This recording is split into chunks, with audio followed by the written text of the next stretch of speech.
Rosanna Davison, thank you so much for joining me on the Mindful podcast. Thank you, Dermot. I've always wanted to be a guest on this podcast. I admire everything you do, and I'm just delighted that you chose me over every other guest you could have possibly had. I'm delighted to be on this today, so thank you. Wow. Well, look, it's such an honor to have you, and I can't wait to get stuck into your opinions and vision and experiences around parenting because your journey to parenting was a unique one. And I think the gift that you've given so many people in talking about all the elements of your journey towards parenting, like, surrogacy, and that whole road that you took, I think has been really invaluable for people. I like as well. Am I right in thinking that it's kind of poignant? The time we're having this conversation is actually the week of the birthdays of all your children. Well, you've done your homework. Yes, at the moment, for 3 days only, I have three 4-year-olds at home. So they are really Irish triplets. My twin boys, Hugo and Oscar, celebrated their fourth birthdays on Monday with an awful lot of cake. The sugar crash was fairly intense. And then our little girl, Sophia, turns 5 tomorrow on the 21st. So, it's been a big week, an expensive week, of course, as parents, but a big week of celebrations at home. And I've been doing quite a bit of reflection on our journey to becoming parents and everything that's happened in the past 4 years. In a way, 4 years feels like 20 with everything we've been through with three little ones. And at the same time, it's flown by. And I know that's the ultimate cliche when it comes to parenting is, oh, the time goes so fast, they'll be up and out and getting mortgages before you know it. But it is true. I mean, where has almost half a decade gone? Yeah. Well, I know we want to get into how becoming a parent has changed you and change aspects of your life emotionally and just day to day. But for people who don't know your story, could you take us back to, I guess, that journey that you spoke about so beautifully in your book? And actually, there's one part of your book that jumped out at me, and I don't know how you feel about auspicious numbers, but I noticed that you went to over to the Ukraine to begin the process of meeting your new baby on the 11th of the 11th, and that generally is considered one of those dates. It is. You know, I was never big into, I suppose, thinking about the other world or paranormal or numerology or anything like that until we began our journey to becoming parents or at least trying to start a family. And I don't know, some would say maybe if you're looking out for a number, then you'll see it more. 1111 did crop up quite a bit along the way in different scenarios, more than I can even go into here. But as it turns out, my maternal grandmother, my mum's mum, died on the 11th of the 11th, 2005. And by sheer coincidence, we ended up signing our surrogacy contract papers on the 11th of the 11th, 2018. And then we got the email accepting us onto the surrogacy program. For anyone who I suppose isn't familiar with the story, it's a long process of tests and scans, blood tests, all sorts of things to show that medically your biological material as a couple is safe to put into another person, but also that legally you're covered to go onto the program. So it was almost a year of hard work trying to get onto the program and be accepted. Surrogacy is certainly not a straightforward solution. But then by sheer coincidence, exactly a year later, we were told by the surrogacy agency to book our flights for the 11th of the 11th, 2019, and to come over to meet our surrogate in person and to attend her final scan. She was 38 weeks pregnant at that stage. So just looking back, it just seemed that very significant things happened on that date. Mm. I remember when it came to the 11th of the 11th, 2020, I was heavily pregnant then with our twins who were conceived naturally when Sophia was just 3 months old. And I got a flurry of messages from friends, familiar with our story saying, are you in labor? Are they going to be born today? And so unfortunately, the 11th of the 11th, 2020 passed without incidents. But it certainly played a part, I like to think. I mean, I like to think that maybe my grandmother was up there somewhere guiding us in some Mm. capacity. It gives comfort, if nothing else. Yeah, exactly. You talk so openly and honestly about the 15 miscarriages that you had in that whole journey to becoming a mom. There's one bit you talk about in your book that's so poignant where you literally say to your husband, Wes, do you know what?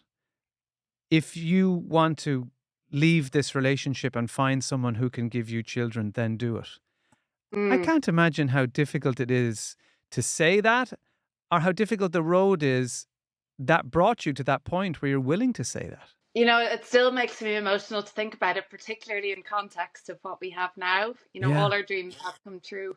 Um, but we were together, we met in 2006. So this happened in 2017. We were 3 years married, 3 years into really our, or 2.5, say, into our journey to trying to have a family. And I'd reached a very dark point in about mid 2017. I felt that I had tried every test, every medical pathway possible, every route possible to trying to actually hold on to a pregnancy. Up until that point, I've been getting pregnant very easily, but my body seemed to be just rejecting them, and I'd lose the pregnancy each time at around the 6.5 week mark. I'd seen 5 different fertility experts at 5 different clinics, and we tried every possible sort of medication. I was on, progesterone, heparin. I'd had every blood test imaginable at this point, everything from thyroid, immune system, hormones, blood coagulation. I'd even had a hysteroscopy, which they actually look at the internal structure of your uterus and what was called a uterine scratch. And I was told that that would probably be the answer to my problems. It was sort of the last Mm. area we had looked at. And I was told to hold off getting pregnant until about June of that year. I'd had this procedure in April under local anesthetic. And so, okay, we said, let's go for it. Let's try in June. I got pregnant and then lost the pregnancy again at that 6.5 week mark. And I remember just thinking, okay, that's it. We've tried everything possible. IVF was out of the picture because I was getting pregnant naturally myself. And I did. I said to Wes, I don't think I'm the woman who is going to be able to give you a family. I was very low.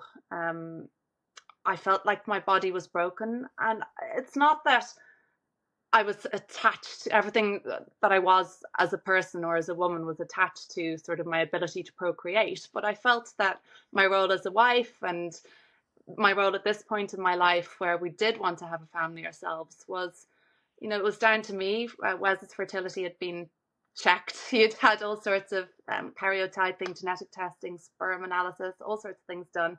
We knew the problem lay in me. And I just thought my whole existence as a woman at that point just was pointless. I was born with the reproductive organs to have a baby, but it just wasn't working. And all my friends around me were having their second, sometimes third children.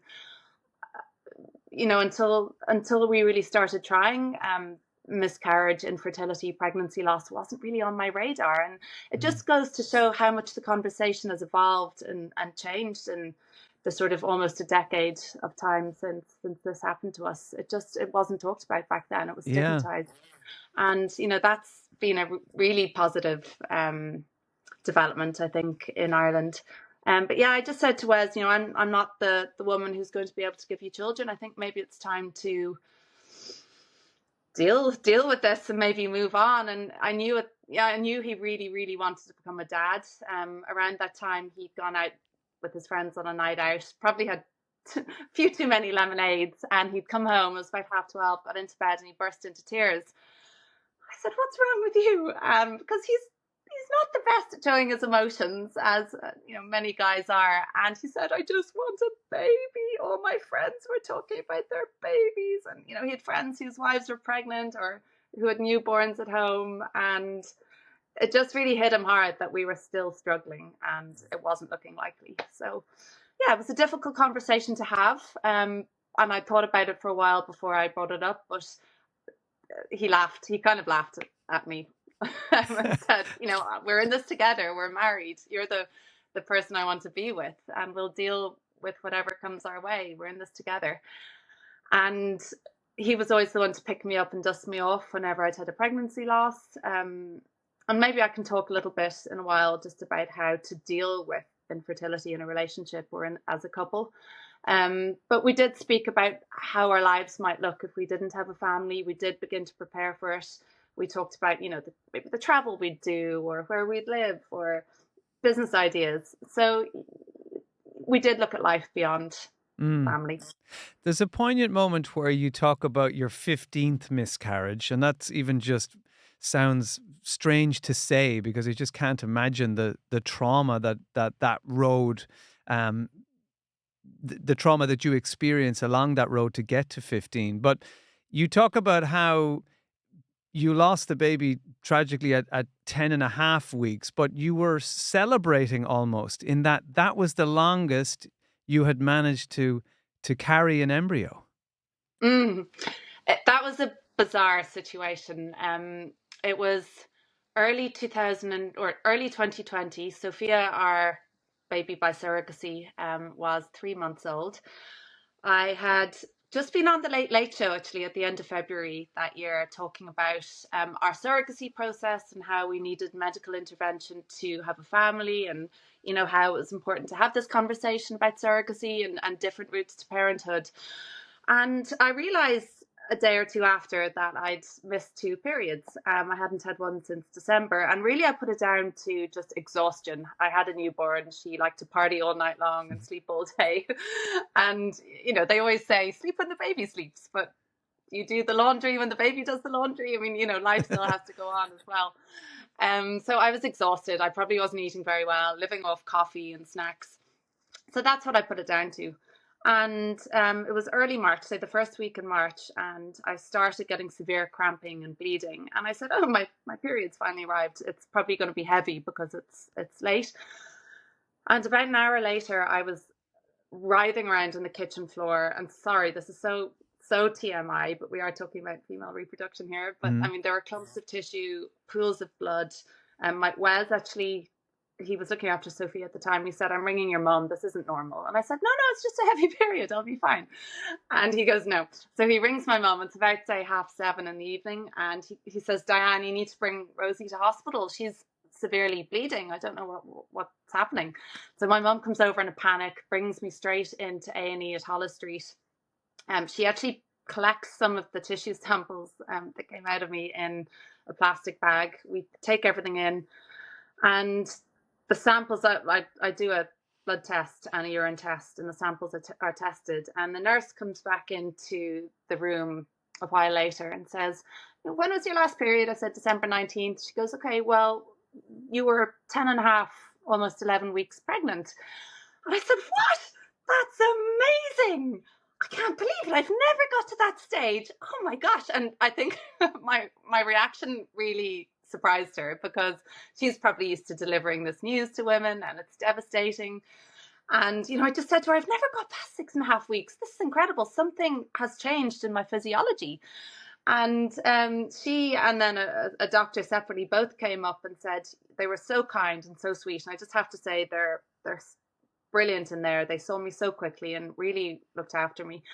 But they said, if you're going to be quite fertile after a pregnancy loss at this stage, so just be careful if you want to avoid another pregnancy soon after this one. I said, yeah, I'll be okay, because I have a 3-month-old to go home to. And I was buzzing. My mom was kind of looking at me going, "Is she okay? Does she need help?" And they actually both said to me, the nurse and the doctor, we offer therapy. You can talk to someone after this if you really need to. And I said, "Oh, I'll be fine." But something clicked in my head, where, like, a glimmer of hope. And one of the chapters in my book is called "A Glimmer of Hope," because I just thought, what if we're not careful? Like, what if having a newborn at home, that has taken my mind completely off? I mean, at this stage, I had switched off completely from the idea that I'd carry a baby myself naturally. We had actually set up the surrogacy program so that our surrogate would try another frozen embryo transfer that summer. So we had embryos, we still Mm. do, on ice, and we had actually set up the program so she was ready to go that summer to give us hopefully a sibling for Sophia. So I had switched off completely, But isn't it and I just just to jump in there before we move on too far? the idea of you lying on your kitchen floor, bleeding, going through this really traumatic event, it's almost normal to you. You're like, oh, look, it's grand. It's just Tuesday night. Doesn't that speak to everything that you had been through up to that point, that dealing with that kind of thing seemed almost normal to you? You weren't even concerned really about your health or that you should go to hospital. It was like, no, I'm grand. I'll just. No, And didn't you have I a was photo shoot familiar. planned for the next morning as well? Yeah, I did end up cancelling that, but yeah, I was familiar with how my body responded and that I'd get severe cramping as it was trying to expel any tissue. I suppose the difference was that my losses were usually earlier, so there was less to expel. And this one was pretty severe. Just the later you go, there's obviously more tissue, unfortunately. I don't even like using the word tissue. It seems very medical or clinical, but Mm. it is what it is. I was I was grateful in a way though that my losses were mostly early, where we didn't get to the stage of seeing a heartbeat and didn't get to the stage of seeing anything on a scan. You know, pregnancy loss is difficult at any point. I think once you do the test, you see the lines, you begin to imagine the due date and what stage you're at and how your future will change in 9 months. So it's difficult at any stage. But I suppose what I always held on to with gratitude was that we never got later. Mm. You know, if that makes sense. You have to cling on to something when you're going through it. And I held on to all the little positives that I saw, the little Yeah. windows. Yeah. Well, tell us Um, about then finding out about the twins. So your surrogate baby Sophia is at home. She's 3 months old. What happened after that? well, I had a complete miscarriage, so I didn't need any intervention with that, I suppose. The weeks went on, as we all know, we went into lockdown. This is now March 2020. Go into lockdown, everything's so grand, 2 weeks off work, and that's that. Um, but something changed in me physically. I think I relaxed for the first time in a long time. And when Sophia was born, I put pressure on myself to continue working because I felt that, well, you know, I wasn't recovering. I wasn't postpartum. I wasn't recovering from pregnancy.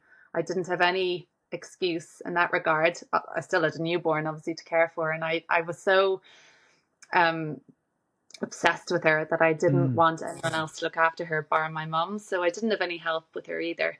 So it was busy, and I was trying to keep up with work commitments as well. So something just happened when we went into lockdown. My body just relaxed, probably cortisol lowered, you know, stress levels dropped, and it got to my birthday weekend. So my birthday is 17th of April, 19th of April. I remember getting out of the shower thinking, gosh, I feel dizzy.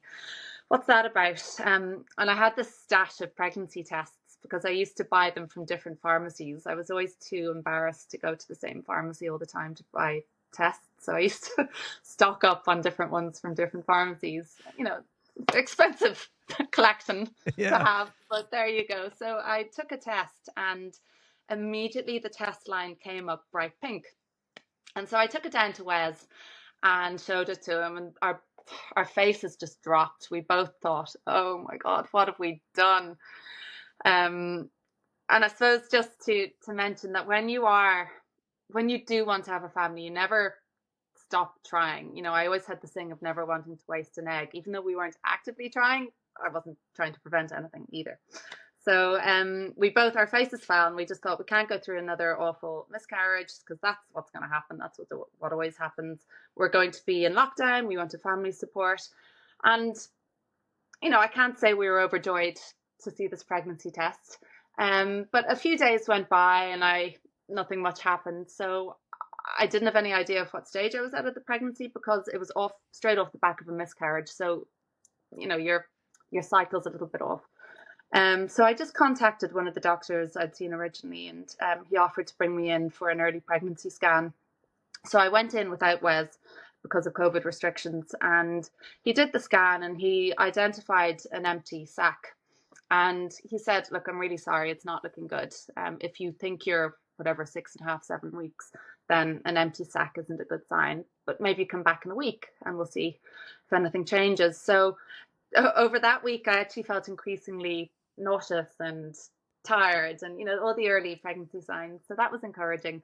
Went back, I videoed it all, and he did the scan and he saw a heartbeat. So, I mean, I was in floods of tears, expletives, everything. I just could not believe that we had finally seen a heartbeat in a scan. This had never happened before in all the pregnancies.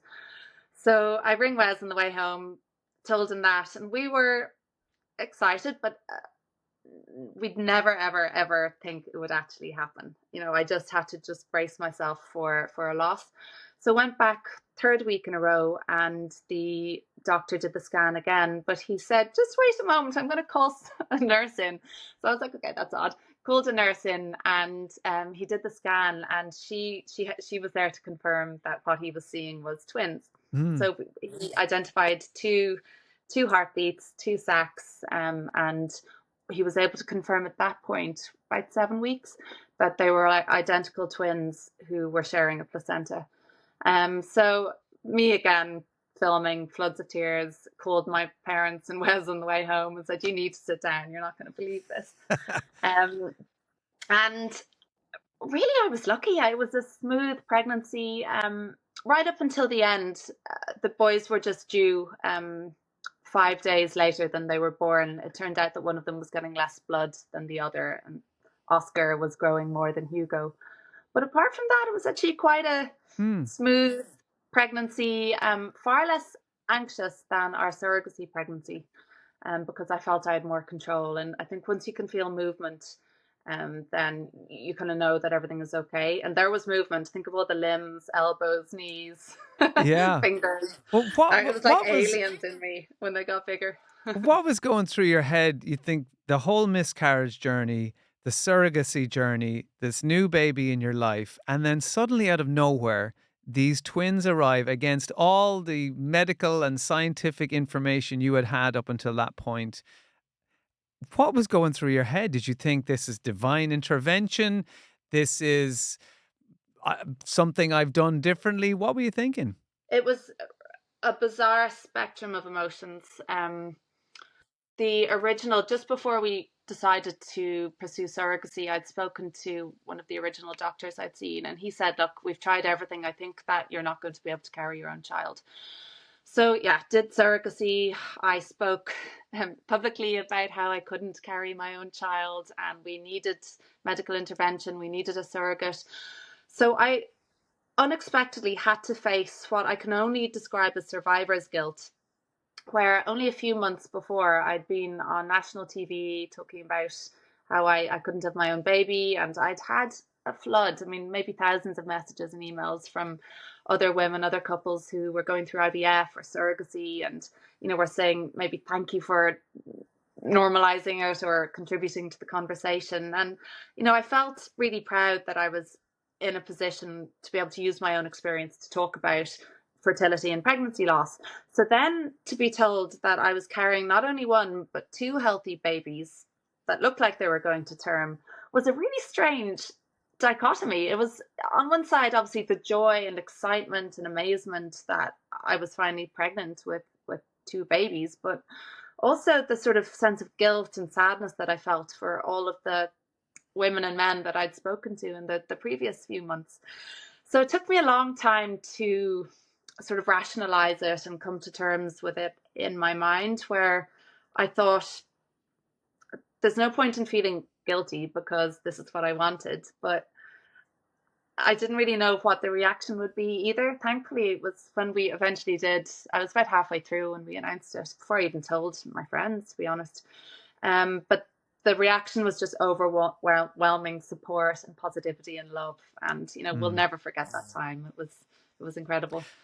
Um, I'm really interested in the surrogacy journey because, again, I'm sure it's a mishmash of emotions that I can't even begin to imagine. You say in your book, I was on the outside looking in, and you touched on it there a few moments ago. Is it a difficult thing to go through in terms of not having that sense of control, if we can ever truly be in control around pregnancy? yes, to be perfectly honest, the idea of surrogacy horrified me for a long time. It took a while to actually make Mm. the decision. And what horrified you about it? I think it was the idea that a stranger would be carrying our child in a different country and I would have no control over her everyday movements. Um, whether she was looking left and right when she stepped onto the road. Just simple things like everyday things like that. What was she eating? I mean, I had assumed that they'd choose somebody who was a non-drinker, non-smoker, but obviously you can never control everybody Mm. at all times. So I think it was just the lack of control. I think up until that point, I was very much in control of our journey because um, it was 2018 and I was doing a full-time master's at the time in personalized nutrition. So I was sitting at my desk all day. I had access to, the best sort of research papers out there. I knew how to read them. I was able to kind of research whatever was out there in the fertility world, testing. I was able to go to my doctor and ask the questions, go back and find the answers as well if I wasn't getting them. So I felt like I was very much in control of the journey up until that point. But with surrogacy, we went over to Kiev in early 2019. I did the egg retrieval.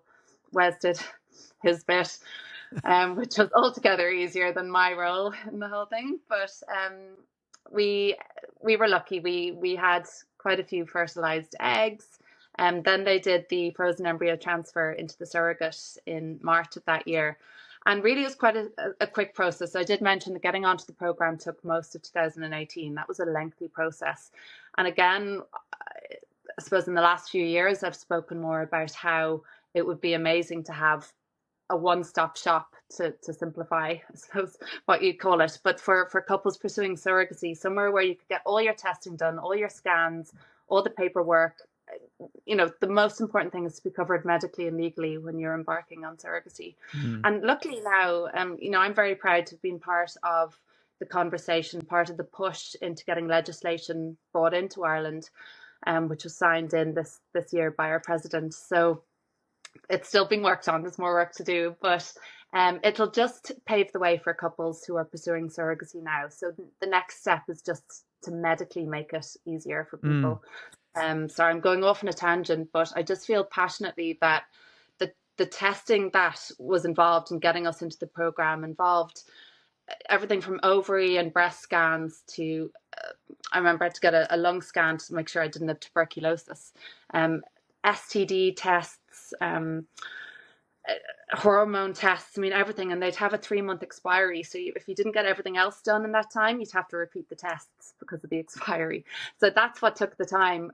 On the other side, with the surrogacy agency in Ukraine, it was a 6-week process because they had their database of surrogates. They were able to get them tested, all that done really quickly. And, it would just be great to see Ireland come up to that level eventually Mm. for surrogacy. Yeah. But we'll get there. You, It's my next mission. I hope so, and the work you've done is really important, and it definitely has helped and will help a lot more people. You say that miscarriage steals your innocence about pregnancy. Did you find that you were just as worried about your baby in someone else's body as you were about it when it was in yours? Yes. So I think that was where I was trying to get to with the previous answer. With surrogacy, I had to really, and Wes is the same, we had to really focus on it as a medical a medical series of events, maybe if that's the best way to put it, where throughout the 9 months we were just getting the scan results back, the medical tests back. We had to nearly push out of our minds that there was a human behind all of this because I found it too hard to deal with. And I found maybe it was a sense of envy as well. She was having the pregnancy that I desperately wanted. I wanted Mm. to experience the hormones and the bump and the kicks and all of that. So I find that part difficult, as well as what I mentioned earlier about not being able to control their everyday movements. I got to a stage though in August 2019 where I'd been Googling like mad what a 23-week-old bump would look like, because I was just really curious to see how she looked. We'd seen one picture of her surrogate, but apart from that, we'd only been given kind of medical details and scan images. So I asked for a picture of her bump, and she's so sweet, Nastia. it's a whole other story now. She lives in Dublin and I see her regularly. Um, but she sent over this lovely picture of, she was wearing pink and there was pink wallpaper behind her. She had her nails painted pink and her bump. And I thought I'd be overjoyed to see this picture of our baby in somebody's body, because I mean, we'd been so lucky to even get pregnant and for the surrogacy process to go well so far. And she'd been fantastic. But I just bawled crying when I saw the picture. I was so shook by seeing another woman with my baby inside her. I found it really hard to cope with. So I just had to not look at any other images. I had to forget that there was a human behind it. And everyone deals with it differently. I've heard stories of couples who were great friends with their surrogates, who had them living in their homes, who did everything. But I just found it unexpectedly difficult. So we didn't see any more pictures, and we didn't actually meet her in real life until we got over to Kiev for her final scan at about 39 weeks. Mm. What was that meeting Obviously, yeah, like? as I said now. What was that meeting like? I bawled crying, of course, but brought plenty of tissues. It was exciting and overwhelming, I guess, in all the best ways. We met this woman who'd been carrying our child. Overwhelming gratitude that there are women in the world who are willing to carry a child for another couple.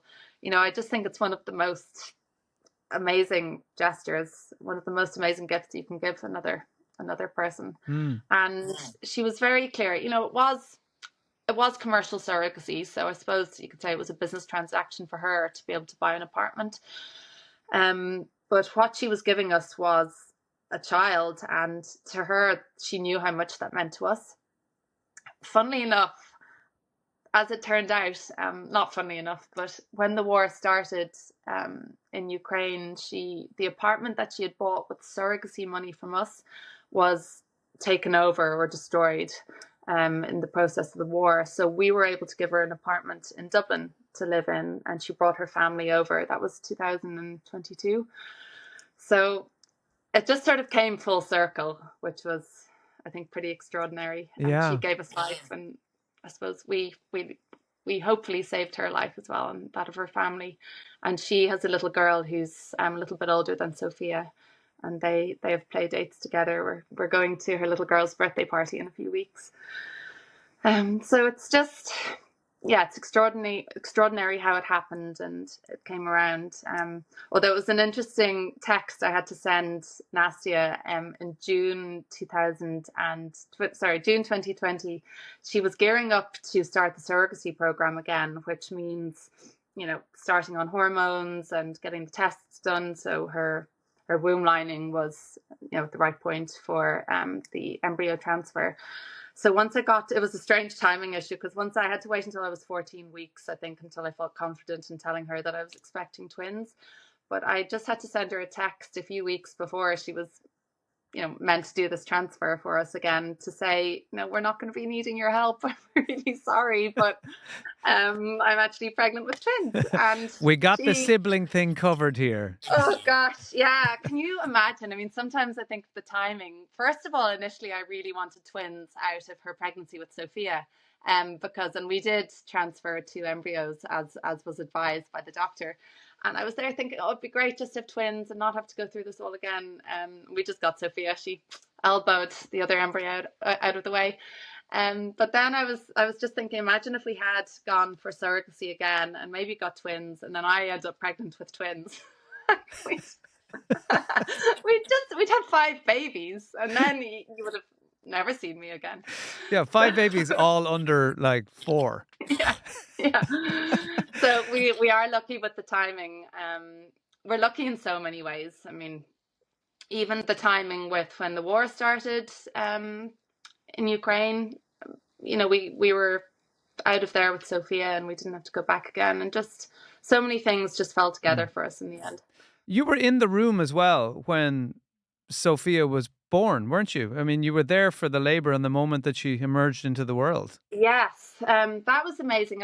It was a question I hadn't wanted to ask, because that's a big ask of a stranger to say, can we come into the room when you're giving birth? But it was actually the pregnancy coordinator had said to me, look, Nastia has said that she is happy to have you in the room when she's having Sophia.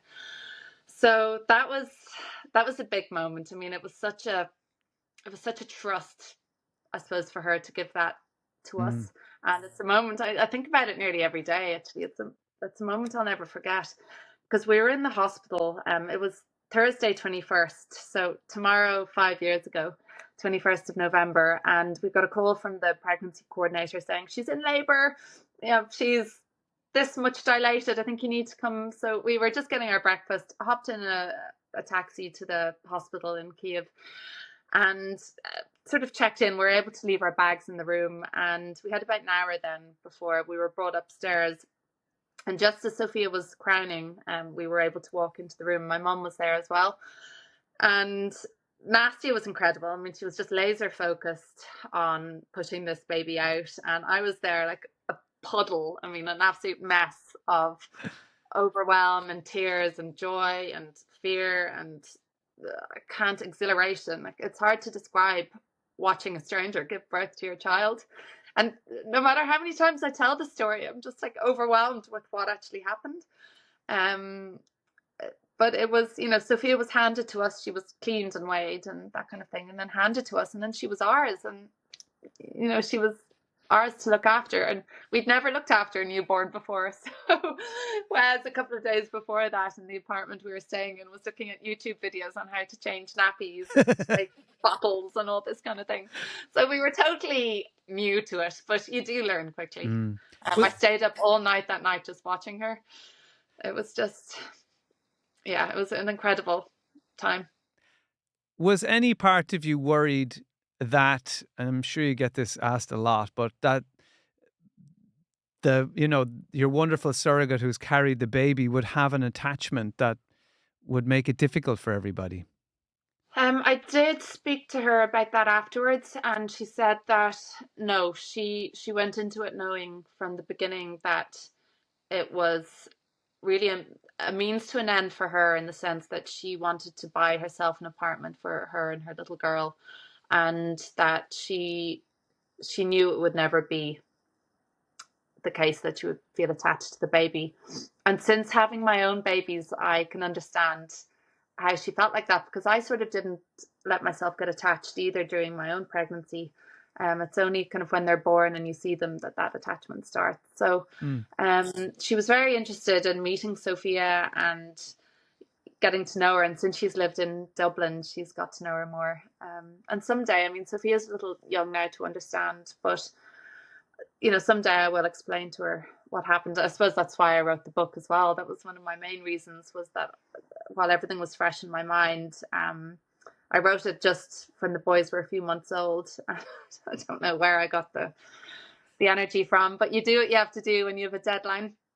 But I just wanted to write it when it was all fresh in my mind, so I could hand them the book in the future and be able to tell them how much they were wanted, the lengths we went to have them, and how loved they are, because details fade over time, and they probably wouldn't want to listen to me for 2 hours explaining the whole story. So they don't listen to me at all anyway, so it's easier to hand them a book to read.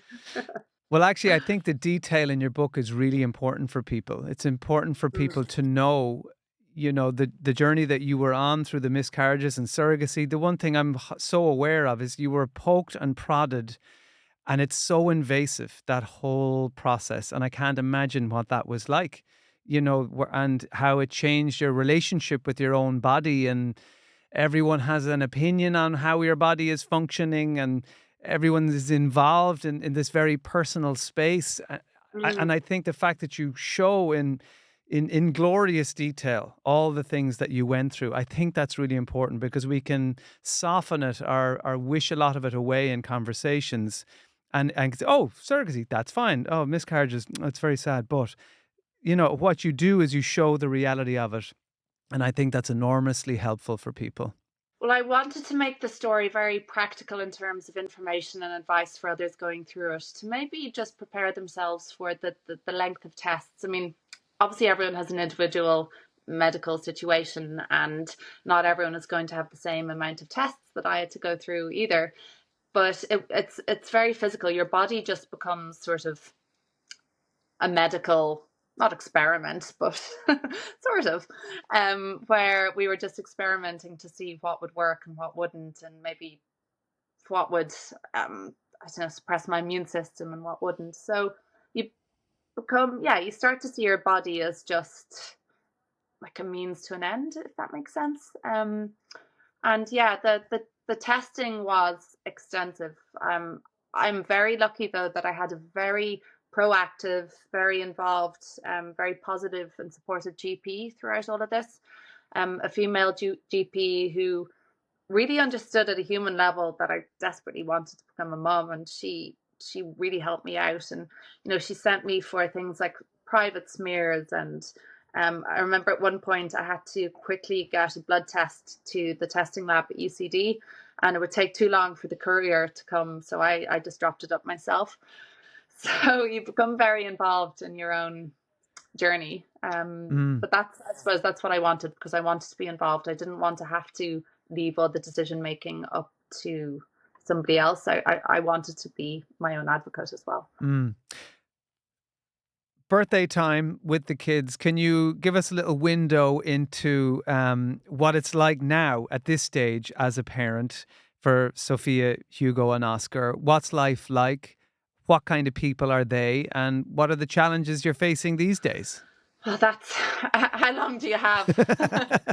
um, Having three, until tomorrow, we have three under five, and that certainly comes with its own challenges. I mean, it's only this year, maybe even since the summer, that I'm beginning to feel a little bit back to myself again.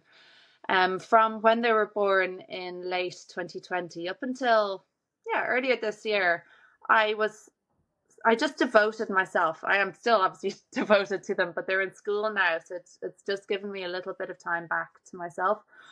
Um, it was a very intense few years. I found that I was packing my whole adult life into nap time. And as they get older, nap time gets shorter. Mm. And suddenly they drop the naps, and you're thinking, oh God, how am I going to get anything done? And it got to a point, though, I struggled last year, I have to say, because I got to a point where I sort of didn't know who I was anymore or what I wanted. I just devoted myself completely and all my time to them, which is the only choice you have when you have young children. I mean, it's so intense, and somebody needs something all the time. Just to give you an example, yesterday, one of them was upstairs on the toilet upstairs, another one was downstairs on the toilet. I was on my own at home, because there's a few hours between when you get home from school and then when Wes comes home, where I'm like a headless chicken running around. And then the third one, so they both needed me to tend to them upstairs and downstairs. And then the third one had just spilled his yogurt all over the floor and was screaming, and I think he'd stood on it in a sock. And I was just like, which one do I go to first? And they were all screaming for me. So it's that kind of thing. You're being pulled in every direction all the time by them. And it has become easier this year. They've become a little bit more civil by being in school. The boys are in preschool, and Sophia's in junior infants now. And so they've learned to sit down, not throw their food, not like throw food at each other, that kind of thing. So it is a little bit easier in that respect. But still, they see me as the complaints department. So when they see me, all their complaints and issues and problems just get piled on me. So it's someone has spilt water down their front and needs a change. Someone else has sticky hands, and that's they hate that. So someone else is hungry. So it's all of that. It's mentally intense, because I found that I feel like my brain is even rewired to deal with different things. You become much better at dealing with different issues and multitasking. But I think having small children now, I don't know if this is unique to our situation, where having three babies at once or in the space of a year, or if it's just a general parenting thing, but I found that since becoming a mom, it's changed me profoundly. I can barely even remember the person I used to be before I had kids. And I think it's because I've had to streamline and simplify my life so much to be able to get everything done that I need to do, in terms of, say, career, housework, doing the supermarket shop, all that kind of thing. But then having the rest of the day to give my time to them. So I've had to sort of just get rid of the noise, get rid of the extra things that I used to do, like social life. I mean, what is that anymore? I have to be in bed by 10, because there's always I laugh actually because Wes and I have been sleep divorced for the last, I don't know, year and a half or 2 years. He sleeps in the spare bed in the room with Sophia because she tends to wake in the night. It's like divide and conquer. I sleep in the what was our bed because the twins always come into me. So I'm always woken by two boys in my bed at 5:30 in the morning, which sounds more, I don't know, raunchy than it obviously is.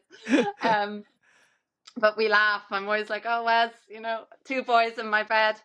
Not neither of them is my husband. But it's just, you just have to adapt your life and your thought process. It's My thoughts aren't about what I need anymore. It's what we need as a family, what my children need, where can I sort of fit in the things I need to do. And then self-care becomes so much more of a priority as well. And it's self-care for mums and dads too has become so much more of an area of an Mm. interest for me, I suppose, because you realize you have to prioritize your mental and physical health to be able to look after your family. And for me, that means just taking the time every day to exercise. I do a bit of, I know you're into meditation. I do a bit of non-sleep deep rest, which I do find helpful, especially when I need a boost. 10 or 20 minutes of that every day. Yeah. Can you explain that? Where you find that? Is that yoga nidra? There might be people who would be interested in that. Yes. So I love Andrew Huberman's podcasts. Mm. Yeah, I'm definitely a bit of a science nerd in my spare time, if I get any of that. But he does what's called yoga nidra, non-sleep deep rest, and it's just a 10-minute guided, I suppose you could call it a guided meditation. That involves lying down, deep breathing, and then focusing. It's almost like a body scan as well, where you're focusing on areas of your body. And I find it really helpful. I have a very busy mind that's always thinking of different things, as is normal for a mum, I think, a working mum. And it just calms my mind. It brings the cortisol levels down. It apparently helps to boost dopamine as well. There's quite a bit of science behind it, I understand. And I find it helpful if I have had a bad night's sleep. I do it when I wake up in the morning if no one else has woken up yet. Or I do it maybe, I put Sophia to bed, so I might do it when I'm sitting waiting for her to go to sleep. And I like it because I think with traditional meditation, I did a course years ago actually in transcendental meditation, and I found it brilliant at the time, but you need more time to dedicate to learning it and getting used to it and getting more skilled at it. And I find nowadays just time is more limited. So if I can do something in a 10 or 20-minute period, then that suits me more. But definitely it's been helpful over the years, and certainly during periods of stress or overwhelm, I've always gone back to meditation and deep breathing. But then exercise has always been sort of my mental time out. I love someone else to tell me what to do for an hour instead of me telling other people what to do all the time. Yeah. So, Pilates class, I go to a trainer, Jessie Kavanagh, 3 times a week as well, and just walks, that kind of thing. Mm. So I think a huge part of adapting to parenthood is just learning how to look after yourself. And I think what people forget as well in the whole discourse about motherhood is that you're not only raising a little human to be independent eventually, but you're also learning who you are as a person and as a parent. And that's a process. It's taught me a lot about patience, living in the moment. Children, as you know, live in the moment and everything needs to be done now. But it's taught me so much about the importance and the value of living in the moment and the beauty of just being present. Do you I think mean, that? so many lessons. I could probably be here for hours talking about the things I've learned from having 3 children, 3 young children. But yeah, there are some of them. Do you think that you now are a far less busy person, less focused on I've got to do this, I got to do that, getting caught up in what's next of life? I'm a lot less obsessive about little irrelevant things. I have to, yeah, I suppose the only way to describe it is that I've just streamlined my life so much that the focus is ultimately on our family. I wouldn't say I'm less busy. I'm probably more busy just in day-to-day things. In fact, every minute is accounted for when they're in school because you Yeah. have only a limited time, and I want to be able to dedicate the rest of the day to them. Um, and we've a lot going on. We bought a new house a few, not a new house, but we bought a house a few months ago, and we're renovating it at the moment. I've signed up to do a degree actually in the new year in January. What's the Normal degree in? career. So it's a top-up degree. It's a Bachelor of Science degree in nutrition, and it's a top-up degree. So I did a 3-year diploma course in nutrition, which I graduated from in 2014. And at the time, we were told it would be brought up to a BSc. And so earlier this year, I got the email to say it's been accredited as a Bachelor of Science degree with the University of Buckingham, I think. And so it's a year and a half online to just upgrade it to a BSc. Mm. And I've already done the you have the MSc masters for as it. well. So Yeah. yeah, so hopefully it'll be a little bit less demanding than the masters. You do seem like someone who likes to fit a lot in, and I'm not saying that in a negative way. That it seems like that's just how you're wired. You like to learn things. You like to try things out. You're an entrepreneur. You're a businesswoman, and you just happen to be a mom of three excited kids as well. But it maybe do you suspect there's a little bit more balance in terms of your priorities and your values now compared to who you Uh, were before, say 10 years ago? yes, absolutely. As I said, I feel like I'm profoundly different now, but it's normal for everyone. I mean, life is about growth, isn't it? Yeah. And development.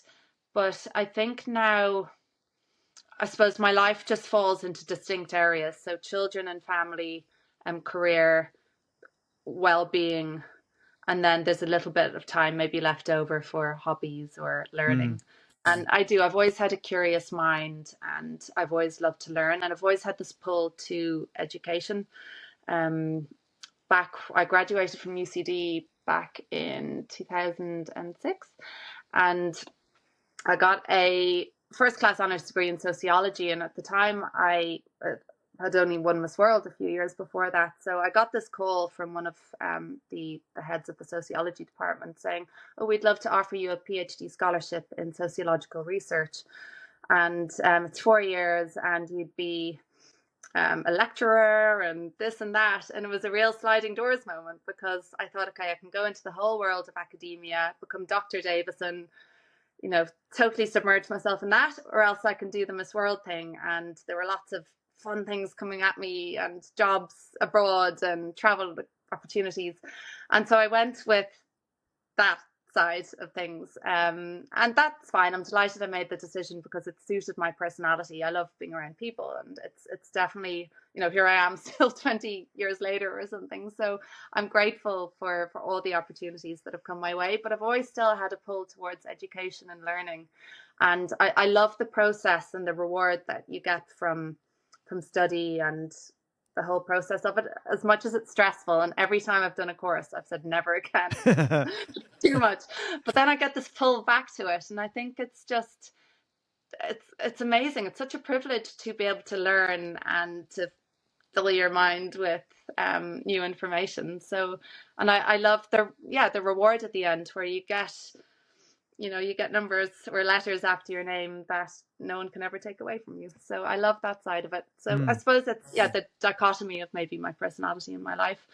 Um, Sometimes though I feel like I should slow down though, and maybe just do things like go for a walk, go for a coffee, just relax, try not to fit in so much. But I don't know, it seems to suit me to keep busy and keep going, and just try and find the time then. Although I suppose once the kids are in bed by about 7:30, it's just total collapse on the sofa for 2 hours time, and that's the chance to recover and recoup. Yeah. And just to circle back to something you were saying, as a dad to three teenagers, you never stop being the complaints department. In fact, it only ramps up with more complicated and expensive complaints.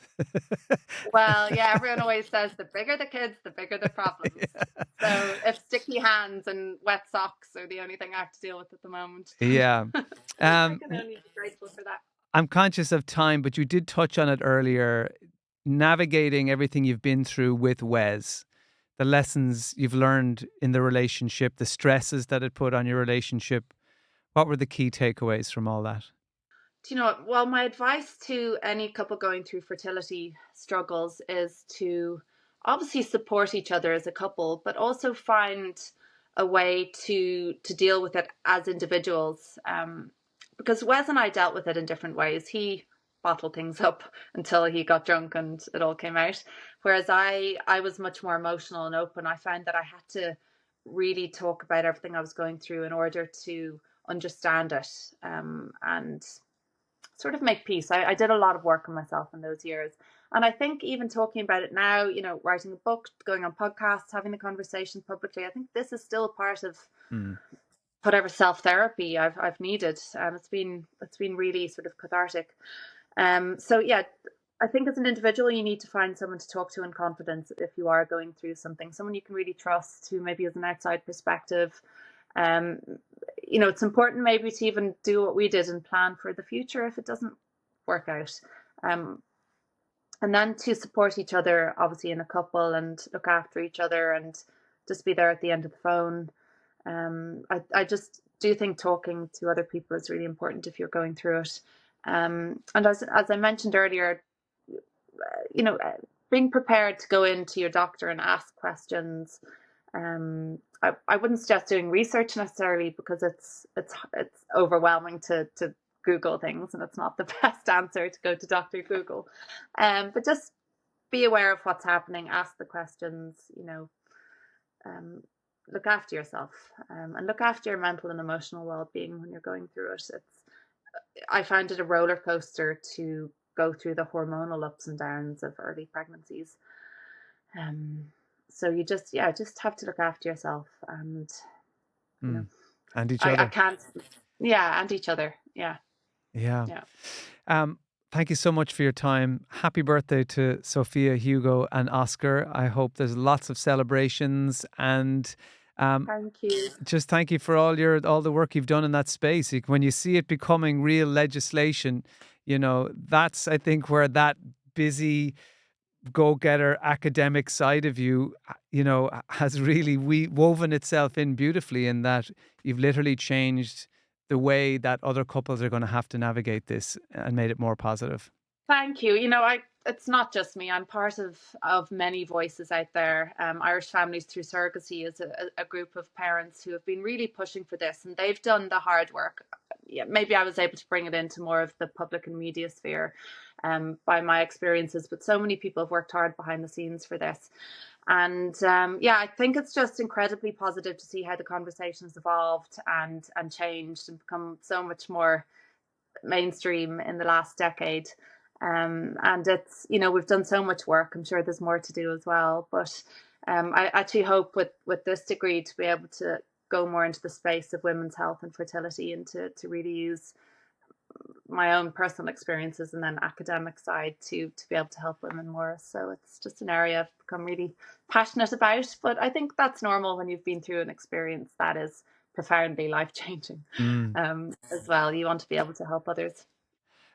Doesn't that circle back nicely in a way to what you said in 2003 in China when you were about to win Miss World? That was your goal, wasn't it? To help people and to see the world and be able to share your gifts. Yeah, gosh, that feels like a long time ago now, but yeah, I've always been driven to, I've been very lucky in life. Things have worked out, and I've had a nice life so far. I have been very lucky, but I want to be able to use that to help others and to, I suppose, just leave the world in a better place than I found it. I think isn't that the goal for all of us, though? Absolutely, 100%. Rosanna, thank you so much for your time. Thank you.